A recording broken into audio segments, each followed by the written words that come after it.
All right. Hello, ladies and gentlemen.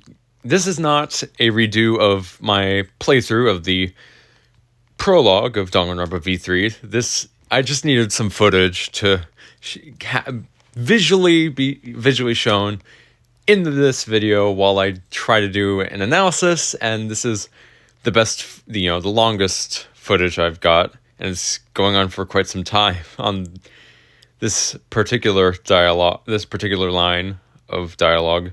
But anyways, yes, I will be critiquing Danganronpa, or analyzing to the best of my ability, Danganronpa V3.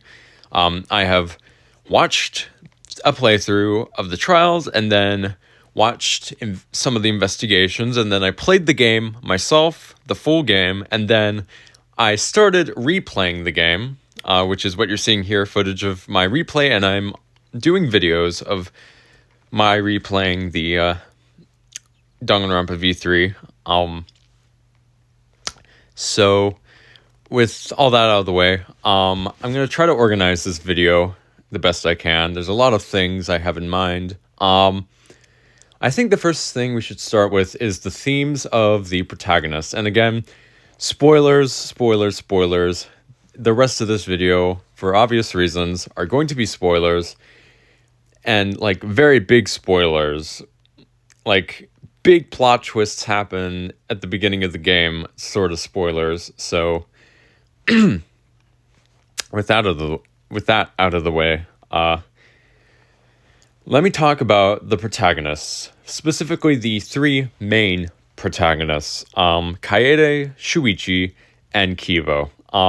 Some people might include Himiko and Maki, but for our purposes, they're going to be considered minor protagonists, lesser protagonists, because they're a protagonist for one or two lines and one nonstop debate, and then Shuichi becomes the protagonist again. So I'm not going to include Himiko and Maki in this analysis of the protagonists, this beginning analysis, and its focus on the protagonists. So we're going to focus on the three main protagonists of Kaede, Shuichi, and Kiibo. Specifically the themes and story beats of each game. How it seems like Kaede, Shuichi, and Kiibo have these distinct themes and distinct stories. Kaede's story is the unique one, the V3 unique new themes and story of Kaede confronting truth versus the themes of truth versus lies. After Kaede's unfortunate death, those themes are carried on by Kokichi and then eventually Shuichi and, most of the rest of the cast. But Kaede primarily goes through a story about truth versus lies. And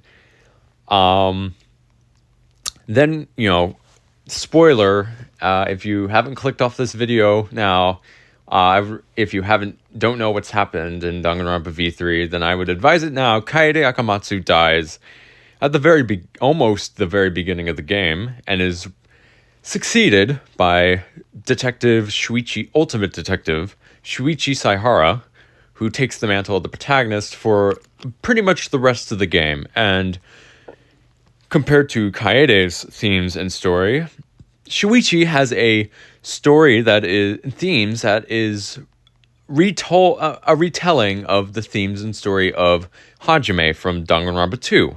The themes of hope and despair versus the future. Hope and despair versus a third way, as it were. Their own path, their own destiny that has nothing to do with hope or despair. And, not only does Shuichi go through this same motif as Hajime, he also goes through basically the same story beat for beat as Hajime, right? Starting from chapter 2, starting from when he starts as the protagonist. Chapter 2, there is a murder that muddies the line between good and evil when it comes to murder. A selfless murderer and a criminal victim. Then we get to chapter 3, where this crazy obvious, suspicious person kills 2 people because of love. Then chapter 4, the bulky character dies, and there's a unique environment for the murder. Chapter 5 is a Nagito-esque suicide, and then chapter 6 is a meta twist that is used to drive the themes of going beyond hope and despair, right? That's Hajime went through that story, Shuichi went through that same story. It's basically almost beat for beat, which is why I like to call Danganronpa V3 just Danganronpa 2 version 2, because it is really just after chapter 1, after Shuichi becomes the protagonist at the beginning of chapter 2, it really is just Danganronpa 2 told over again, but the quality is a little better, and I think there's more thematic elements beyond protagonists, beyond the 3 main protagonist themes and storyline, other things that I think make it a more better version of Danganronpa 2 than Danganronpa 2 itself. Whereas Trigger Happy Havoc, Danganronpa 1, is its own distinct story. Danganronpa 2 and Danganronpa V3, except for V3 Case 1, are essentially just the same story. So, it really is just a retelling of Hajime's story and Hajime's themes. That is Shuichi, right? Shuichi going beyond hope and despair and creating a new path that has nothing to do with hope, nothing to do with despair. And then while we're doing this, in the final trial, with Shuichi confronting the mastermind, the ringleader, I guess, but the mastermind, the alleged mastermind, so-called mastermind, during this confrontation between Shuichi and the so-called mastermind, we briefly get a moment where the mastermind completely overwhelms Shuichi to the point where Shuichi goes numb, and Kiibo is now the third and last main protagonist of the game and takes his role during the end of the final, a good portion of the end of the final trial in chapter 6. And Kiibo is as many people, when the game released and after, have clearly figured out, Kiibo is supposed to be a replay of Makoto and Makoto's story and Makoto's themes of the simple themes of hope versus despair, right? You know, compared to Kaede, who goes through the story and themes of truth versus lies, and Shuichi, who goes through the themes and stories that Hajime did of hope and despair versus a new future. Kiibo instead goes the traditional route of Makoto's story of hope versus despair, right?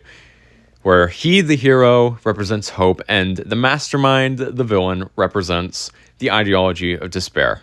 And it's only after Kiibo plays a prominent role that Shuichi finally snaps out of his numbness and his being quiet, and does a rebuttal against Kiibo himself. So it's a protagonist on protagonist fight. And then Shuichi is able to slowly not only gain back the narrative that we should push beyond hope and despair and go through a new future, but also gain back his role as the main protagonist. Although he does temporarily give the protagonist spot to Himiko and Maki, the other so-called survivors. I call so-called survivors because at this point we don't know if anyone's going to survive, more or less, any of these 3 or so. And Himiko and Maki get their spot as a protagonist really briefly, but Shuichi is primarily the main protagonist again after Kiibo starts to ramp up his hope fight with the despair-obsessed mastermind, right?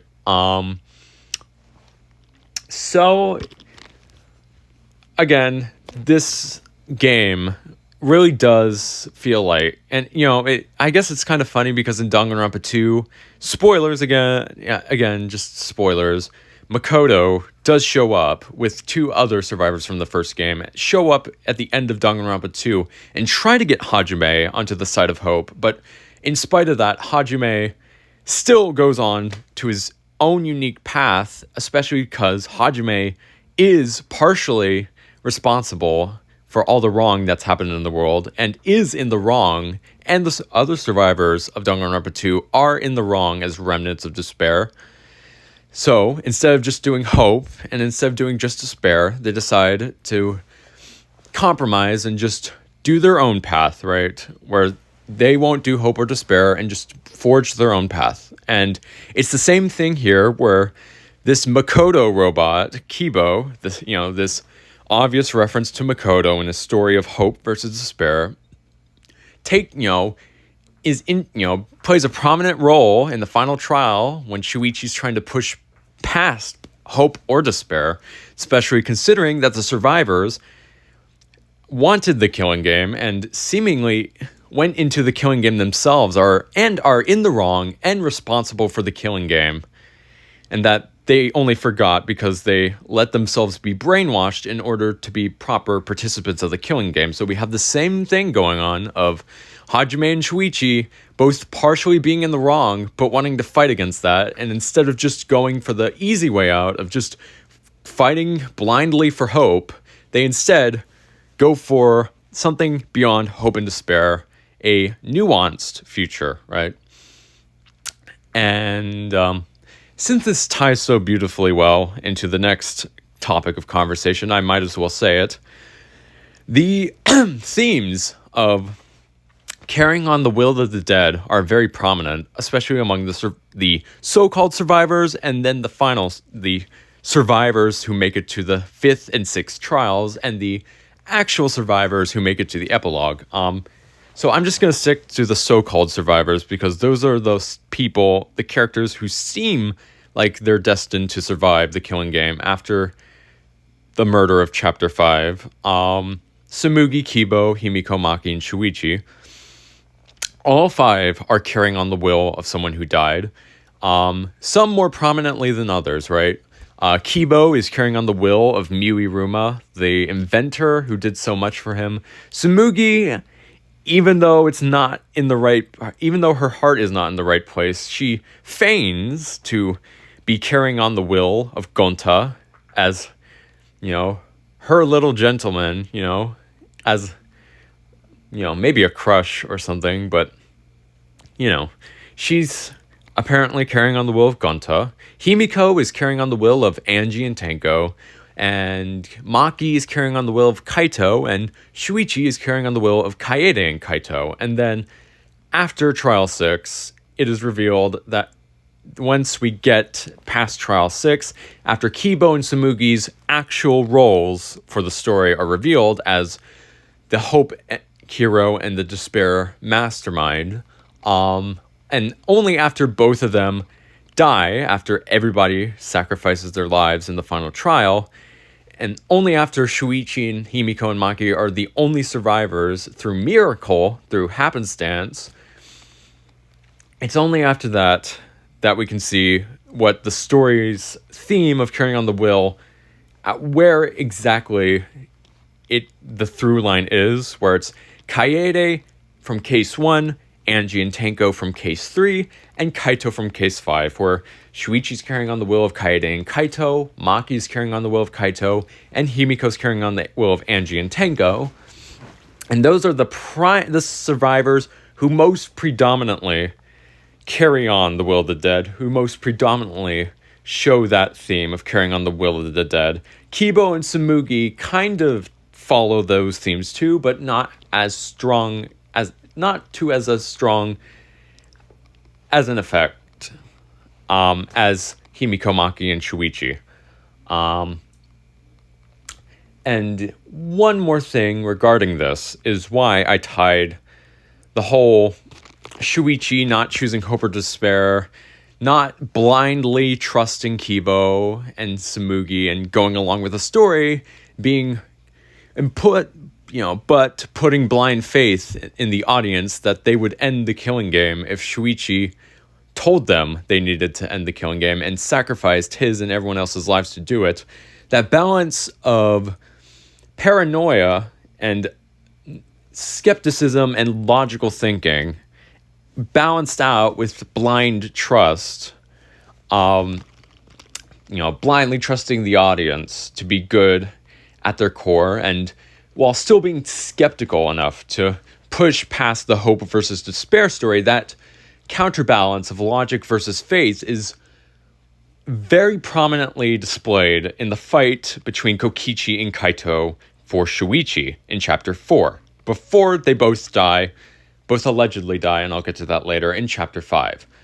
And Himiko goes through virtually the exact same thing, but through different themes. Shuichi's themes is, through carrying on the will, Shuichi has the additional themes of trying to balance out logic and faith, blind faith, right?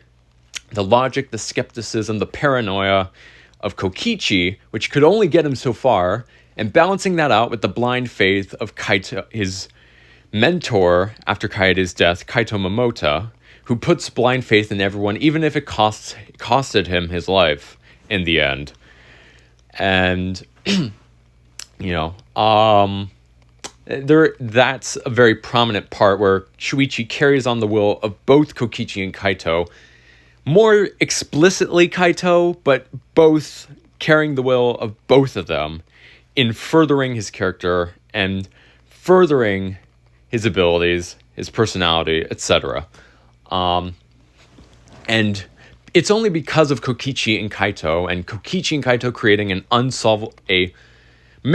murder mystery that's incapable of for anyone to solve, unsolvable by just the evidence alone. I mean, for us audience members, we know it's probably Kaito killing Kokichi. We know it's probably a Nagito-esque suicide again. That's what we expected, but for the survivors, they don't have that context.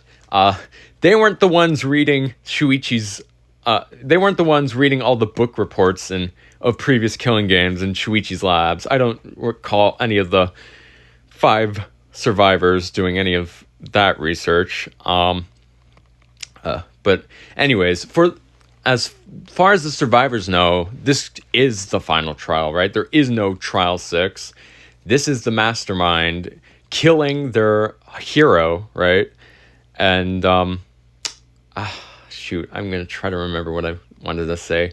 It's only because of Kokichi and Kaito creating this unsolvable murder and pushing Shuichi that not only does Shuichi build on himself by carrying on the will of Kokichi and Kaito, he is now developing from just Shuichi the detective to Shuichi the person. The first chapter, Shuichi is basically a 24/7 witness to the killer, so he was he was able to figure things out eventually in the trial. Chapters 2, 3, 4 were relatively simple. Chapter 3, the killer was obvious. In chapter 4, one of the suspects just outright tells them who the killer is supposed to be. Kokichi just outright says Gonto Gokuhara is Miuiruma's killer. And chapter 5 is when Shuichi no longer has a mystery that's easy to solve on evidence and easy to solve by looking at the suspect, because chapter 5, the killer or the alleged killer is not face to face with them. They're in the exisal for chapter 5, so he doesn't have the killer bluffing or messing up. Shuichi doesn't have concrete evidence either. So he starts to go on his own little thing where he abandons the whole detective thing of only relying on evidence and starts to spew things that don't make sense so that his narrative works of Kaito killing Kokichi. Because he can't believe that Kaito would die to Kokichi, it has to be Kaito killing Kokichi instead of the other way around. And it's because he's so firm in his... He wavers back and forth, but once he gets into the idea that, okay, Kaito killed Kokichi, Kaito's the one alive, even after Maki confesses that she saw Kokichi drinking the antidote herself, even after confessing that she is the killer, the likely killer, and just outright, I'm going to say it, she probably is the killer, considering chapter 1 and 6 that the person who was executed was wrongfully executed, and Monokuma has the will and ability to wrongfully execute someone for a murder they didn't commit. They did it for chapter 1 and 6. They could have done it for any murder, and considering that during chapter 6, after this revelation that they got the killer wrong in chapter 1, it's Maki who's the one who says if this execution was wrong, then any other culprit could have been wrong. Not anybody else. Shuichi doesn't make that point. Himiko doesn't make that point. Kiibo doesn't make that point. Sumugi doesn't make that point. Monokuma doesn't make that point. Maki makes that point. And I think we all know the reason why. Because I think we can be certain that she's pretty skeptical that Kaito was the culprit after all is said and done. That Maki is almost 95% the killer. She's so bad at hiding the fact that she's involved in the murder, and there's evidence that points to her being involved in the murder, and she straight up confesses to everything. That Kokichi drank the antidote. Kaito is dying from Maki's poison arrows and will die from Maki's poison arrows. And, he did die from Maki's poison arrows if he didn't drink the antidote. If Kokichi did drink the antidote and faked his death with the 2 electro bombs he didn't use and still had on hand, which, would have activated if they were under the hydraulic press. But anyways, I'm getting ahead of myself. After Maki confesses everything, Shuichi says, no, you didn't see Kokichi drink the antidote. Kokichi was pretending to drink the antidote. You saw Kokichi pretend to drink the antidote. It's like, what? On what evidence? This is the first time Shuichi's making such an important, decisive claim without any evidence. Just guessing that Kokichi was lying like he usually does, and that means he must have pretended to drink the antidote. No consideration for the fact that he values his life just more than anyone else's, just like any other human being. I mean, he wouldn't have gotten Gonta involved in Miu's murder if he wasn't worried about his own life. So why would he sacrifice his life now when the antidote is in his hands and, he's actively dying from poison? It's like Shuichi just doesn't get that and just gaslights everyone into believing that Maki didn't see Kokichi drink the antidote. Maki didn't know what she saw. Shuichi gaslighting everyone into believing what Maki saw wasn't actually what she saw. What she saw didn't happen. And that her testimony is unreliable, right? It's just so he can just because he's so determined to get this narrative that Kaito triumphed over Kokichi, that Kaito is the victor in all this. And it's just, dear Lord, Shuichi, what happened? Where was the detective in all this? And then we get to chapter 6. We get that's the bad side of Shuichi the person, right? Now we get to Shuichi the person, the good side, right? Beyond being helpful to Himiko with helping her cope with Angie and Tengo's death in Trial 3, beyond being kind to Gonta when he's framed as the culprit, whether or not he did it, we will talk about in detail later, because I have some questions about Miu Iruma's murder trial, as well as the murder trial of Kaito/Kokichi. But anyways, Shuichi, the person, really shines at the end of Trial 6. After he's the first third of the final trial, he does the murder mystery deduction stuff of figuring out who Rentaro's real killer is, and that they're the mastermind. That's Sumugi. Then the second third of the trial is deducing all the meta twists of the flashback lights being lies, and them being brainwashed, and there being an outside audience. After all, despite the fact that the story says they're the last survivors of humanity, there's still a wide and large outside audience that needs to be entertained by Monokuma and the survivors. And now we get to the final third of the trial, where it's purely a fight of ideologies, right? Hope, despair, truth, lies, all this stuff going on. Shuichi abandons the detective role again and becomes Shuichi the person, and just Oh my gosh. If he gaslit Maki, then what the hell did he do to everybody in that final trial? I'm just going to briefly loop this around to an earlier trial where Shuichi's doing his first proper murder investigation and first proper murder mystery, the death of Ryoma in chapter 2. Chapter 1, Shuichi got a get out of jail free card, like a free ticket for that one because he was right next to the supposed killer the whole time, Kaede. Chapter 2 is his first proper murder trial, and the killer is just so psychopathic. Kurumi Tojo tries to gaslight Shuichi into thinking he's not a good enough detective and that his deductions are wrong. When that doesn't work, Kurumi gaslights Shuichi into thinking he's breaking his promise to Kaede, gaslighting Shuichi about his best friend and or lover who just died, sacrificing herself for everyone, gaslighting him on that point. And then when that doesn't work, she starts gaslighting the whole cast, saying, "You gotta let me live.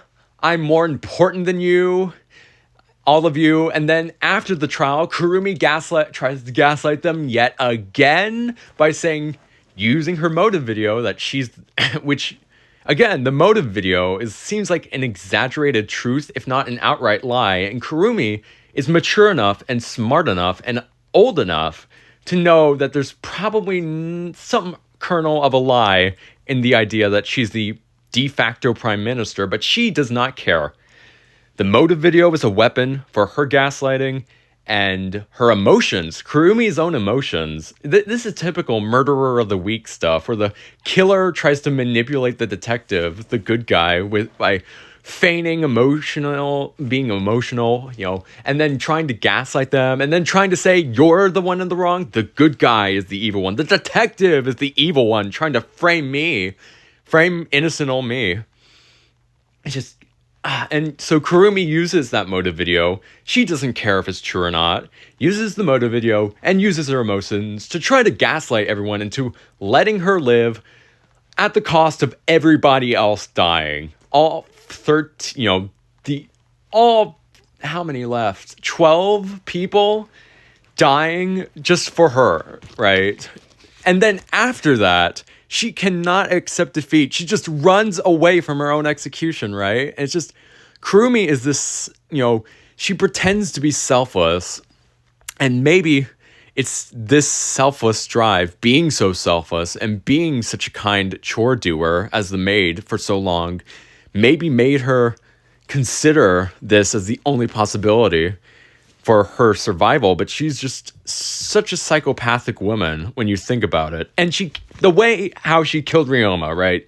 She targeted the weakest person among them, a short person who's suicidal and has openly stated his suicidal nature, openly showed his suicidal nature in chapter 1 in the dining hall. She picks on the weakest among them, who's even more depressed because his motive video is, insulting him for having no reason to live as a criminal who's going to just go back in jail for probably the rest of his life. So Kurumi exploits that and drowns him. Do you know how brutal that is? Regardless of whether the victim wants to die or not, that humanistic, animalistic nature to survive is going to kick in. Ryoma is going to struggle, and Kurumi is just shoving him back into the sink full of water and drowning him for seconds on end, maybe several minutes before Ryoma finally croaks. Could you imagine how completely psychotic and psychopathic you have to be capable of doing something like that? I'm going through all this about how terrible Kurumi is, and now we get to the juxtaposition between Kurumi and Shuichi. And this is, I picked up on this because there's rarely any reuse of sprites throughout each Danganronpa game, more or less the entire series. And yet Shuichi and Kurumi share a lot of sprite positions, right? When Shuichi's mad and pointing his left finger, and when Kurumi is angry and, holding up her dress, and both of their faces are lowered down with those really, really disturbing and scary eyes. That's one sprite they have in common. Kurumi and Shuichi covering their mouths like they're sniffing something, but they're just covering their mouth and nose in contemplation. They share that sprite. They share a very similar color palette and personalities, right? If, I always considered Kodaka used MBTI as part of this, but their personalities are just so similar, right? Shuichi's just the introvert. To me, Shuichi's just an introverted version of Kurumi, and Kurumi's an extroverted version of Shuichi. And we see this play out because, Kurumi just gaslighting everyone again and again and again, drowning somebody, and then gaslighting everyone to sacrificing their lives just for her over and over and over and over again reminds me of how Shuichi gaslights people, whether for good or for ill, at the end of the game, and that Shuichi end of the killing game, and Shuichi has become that killer. Shuichi has become that first proper killer, the first actually caught criminal, the first killer of an actual murder mystery, Kurumi, and he has become that killer, right? He has embraced his inner Kurumi. He's gaslighting everyone. He's gaslighting Maki into believing that she saw something wrong. And then he basically gaslights the whole cast into sacrificing their lives, and then gaslights the whole world into, by saying, if you don't end this Danganronpa killing game series, we're all going to axe ourselves and you're going to hate it so much. It's like, and how hope and despair are awful, and that they're not going to do hope or despair. It's like, Shuichi really engaging in that demonic side of him. The same way Hajime had that demonic mastermind side beneath him that carried on the Izuru Kamakura. It's like Shuichi is going through these same patterns. And, it's just, it's interesting. Whew, that was a lot. There was one other point I wanted to talk about when it came to the themes. How Kokichi and Kaito fighting over Shuichi, but Shuichi carries on the will of both, predominantly Kaito's will. They fight back. Kokichi and Kaito fight back and forth for Shuichi chapter 4, and they both die in chapter 5, and Shuichi carries on their will because of that. Himiko goes through a similar thing in chapters 2 and 3, where Angie and Tenko are fighting for Himiko. Angie, the idealistic, mystical side, and Tenko, the grounded, in the present, in the moment side, fighting for Himiko. And then they both die in chapter 3 as victims, and Himiko is forced to carry on the will of both of them, and she develops because of that, and she becomes, she keeps that mystical part of her, right? The same way Shuichi keeps the logical side of him, the Kokichi side, Himiko keeps the Angie side, but now Himiko now carries on the will of Tenko and considers her life, her battle for life, and her lessons, the same way Shuichi took on the lessons and will and character of Kaito of putting blind faith in everyone and putting blind faith in others, right? Putting blind faith in the world that if he makes it a bad enough ending and he makes enough sacrifices, that eventually the world will end the Danganronpa killing game series. And, there has to be some level of faith in order to do that, right?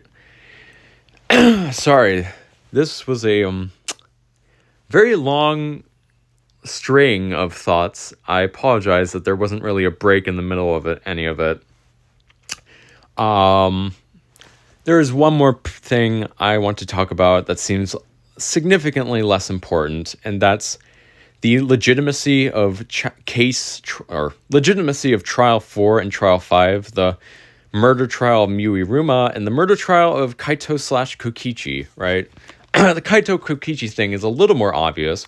Kokichi had 2 electro bombs to work with. That would be enough to create fake blood, and like any other bomb, if the electro bomb were crushed by, say, the hydraulic press, it would activate.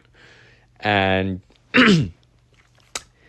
considering we know at least one electro bomb activated in the middle of Maki interfering with Kokichi and Kaito, then we could be pretty confident, after she sees Kokichi drink the antidote, leaves or maybe it was before that. I don't exactly remember, but Maki couldn't get in the hangar because an electro bomb went off.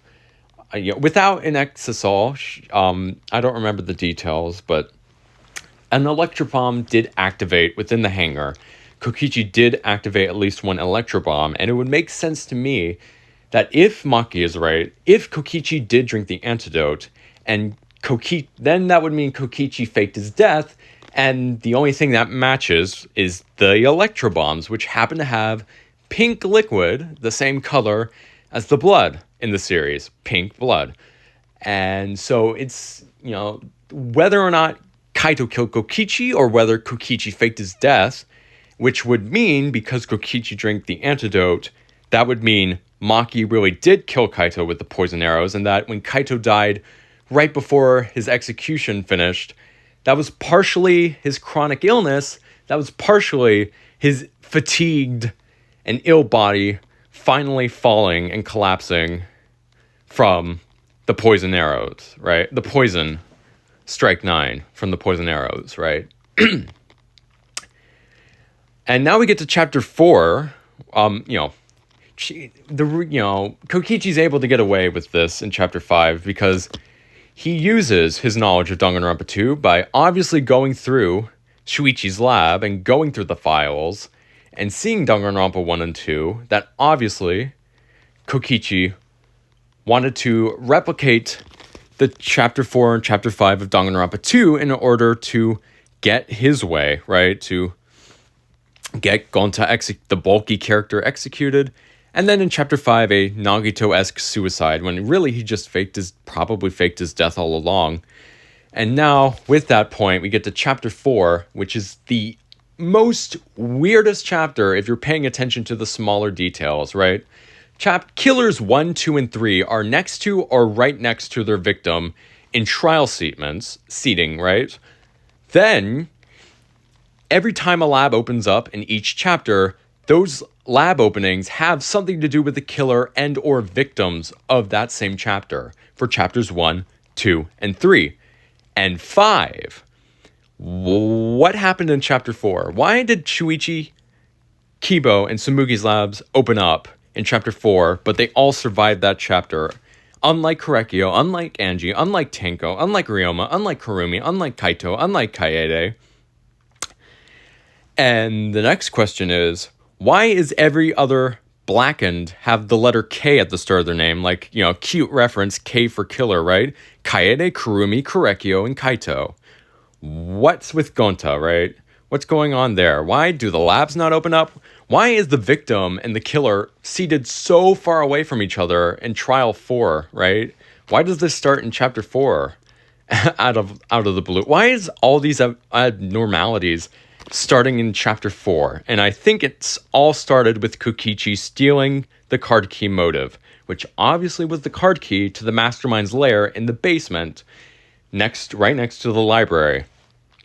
My theory is that Kokichi went into the mastermind's lair using that card key, got enough information out of Mother Kuma, and used that to his advantage in order to craft murder mysteries that replicate the murder mysteries of the previous game, Danganronpa 2, which would imply that Danganronpa 4 through 52 are fake and are just part of a fake narrative, part of the scripted narrative that Sumugi's trying to push. Because why is Kokichi so obviously and explicitly replicating chapter 4 and chapter 5 of Danganronpa 2 and not Danganronpa 52, right?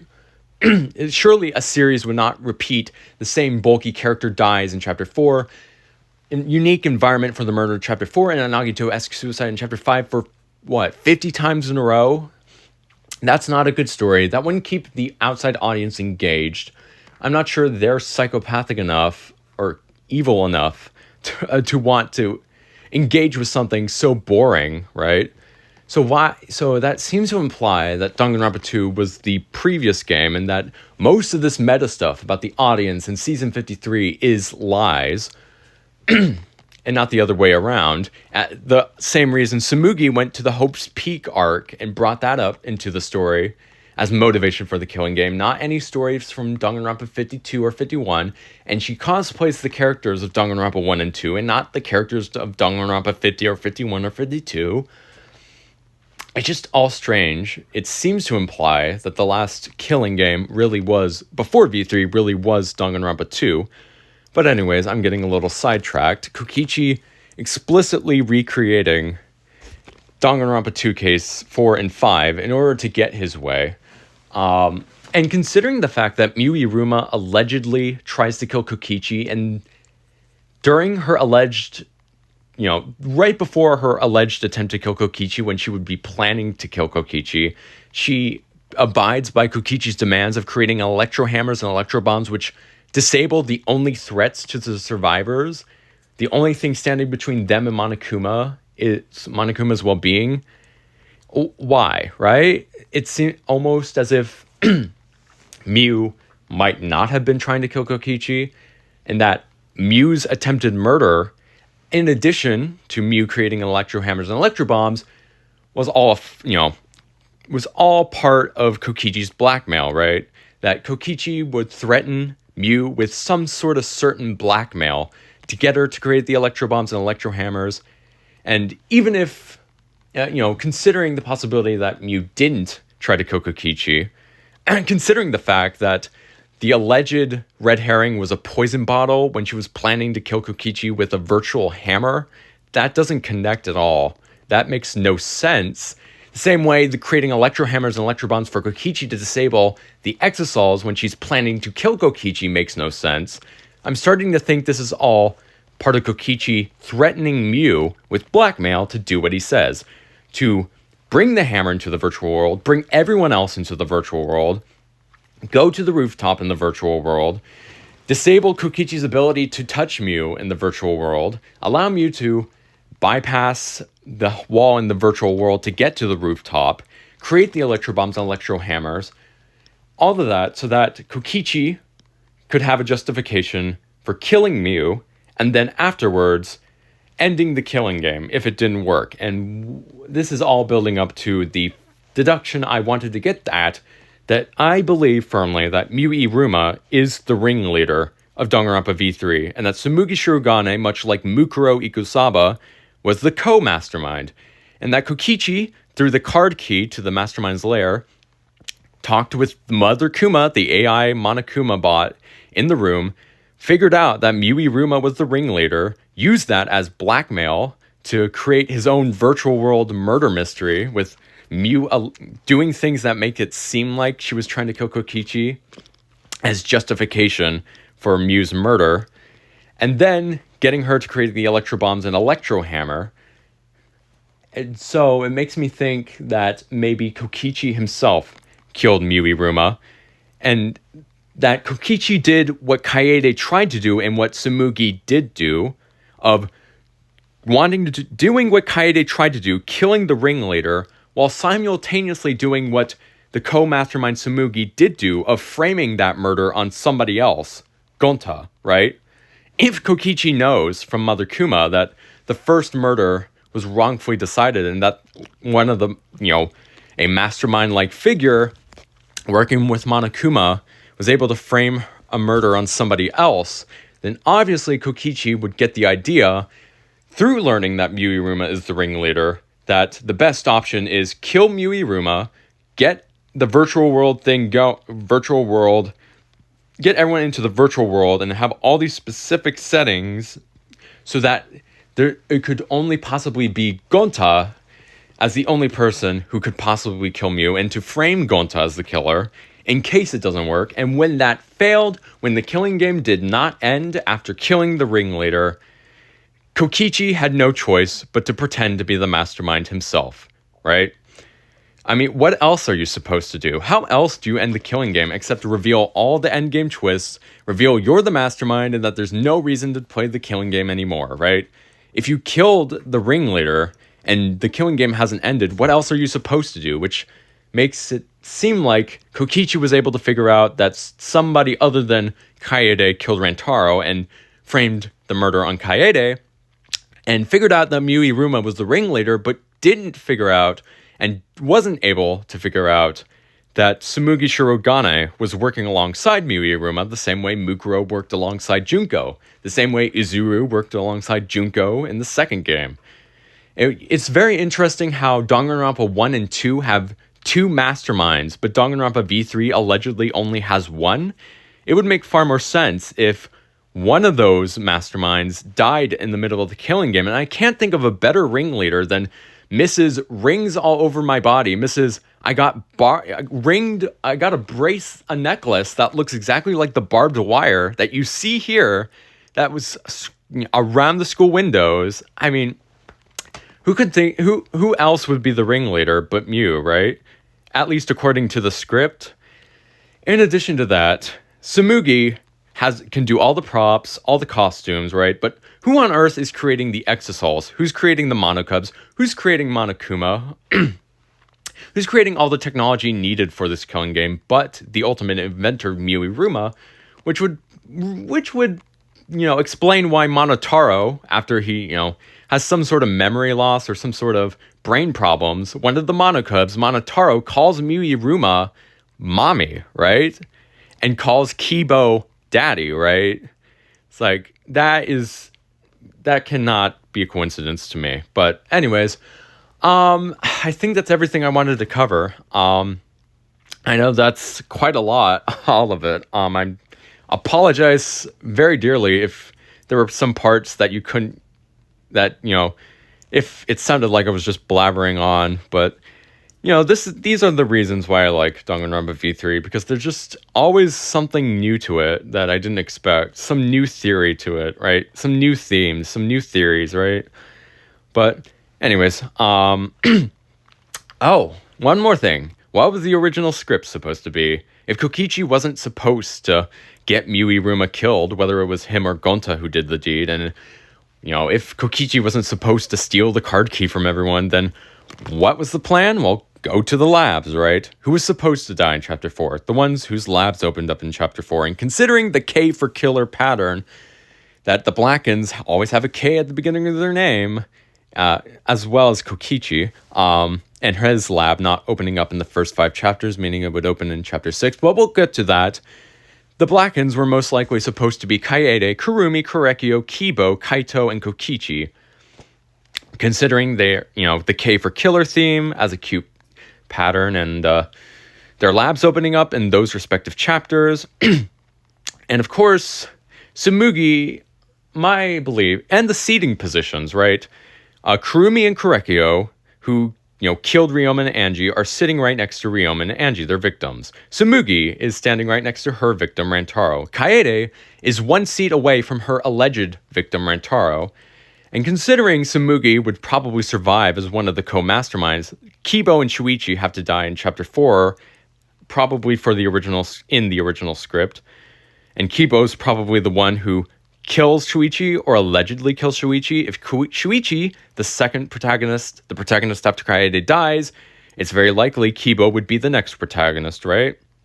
And he would be framed for a murder he did not commit, the same way Kaede was. And he's 1 seat away from Shuichi, the same way Kaede was 1 seat away from Rantaro. And the additional bonus that Tsumugi is positioned next to her victims the same way Korekio is. And that would be like a hint to the audience that what Tsumugi really did, right? Tsumugi is secretly next to her first victim, right? The same way Korekio is explicitly right next to his first victim. And Tsumugi's second victim is across from her first victim the same way, or Tsumugi's scripted second victim is across from her first victim the same way that Korekio's second victim is across opposite his first victim. Angie and Tango, Rantaro, Shuichi, the works.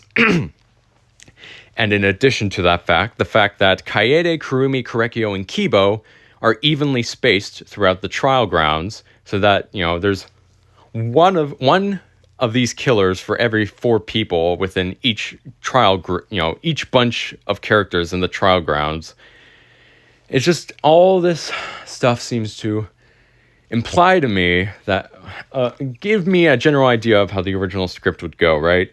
Kaede allegedly kills Rantaro, Kurumi kills Ryoma, Korekio kills Angie and Tanko, Kiibo allegedly kills Shuichi when it's secretly Tsumugi.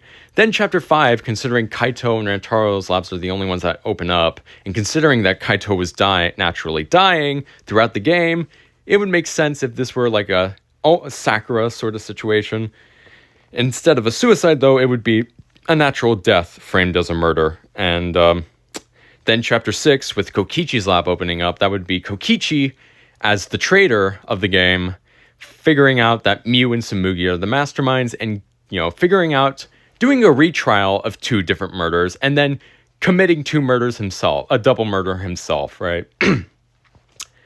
So the first 3 chapters would be a mirror of the last 3 chapters, right? Chapters 1 and 4, a protagonist is falsely framed for a murder. Chapters 2 and 5 is a typical murder mystery. And then chapters 3 and 6 is a double murder. Chapter 6 being a literal double murder of Kokichi, his lab opening up after chapter 5, and his name starting with the letter K, like all the other Blackens, killing Miu and Tsumugi. And then also the 2 retrials, the retrial of Rantaro's murder and the retrial of Shuichi's murder, right? And, there's just all these different ideas. And I hope you appreciate my very long-winded talk about this game. There's just so much about it. And there's even more that I think about. But anyways, I think that's about time for me to wrap it up. Good day. Good day to you all. And thank you. Thank you so much for listening.